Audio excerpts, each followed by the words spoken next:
Hello and welcome back to Muslim Convert Learning Arabic.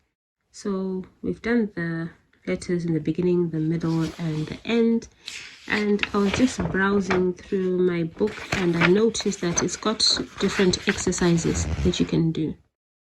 See, like this beginning one, it's anna, anna, and bana. I'm not sure they mean anything. I don't think they mean anything. They're probably just exercises to help with pronunciation and realize and practicing the Fatha. Tana, shana. No, that's not sha. That's not seen because it's not a sheen because it doesn't have the squiggly lines. So that's a tha. Thana, jana, hana, khana,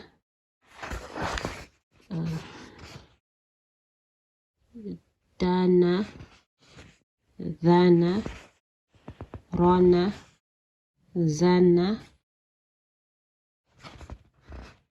sana, shana, sona, dona,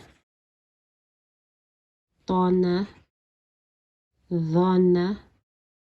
Not sure if this, because this one at the moment sounds similar to, no, that's the and the.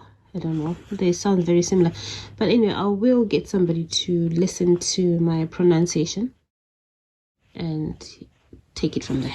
And then that's ana, rana, fana, qana, kana, lana,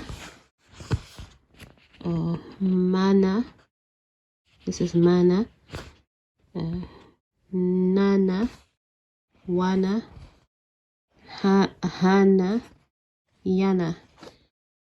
This just helps with the pronunciation of the Fatha letters.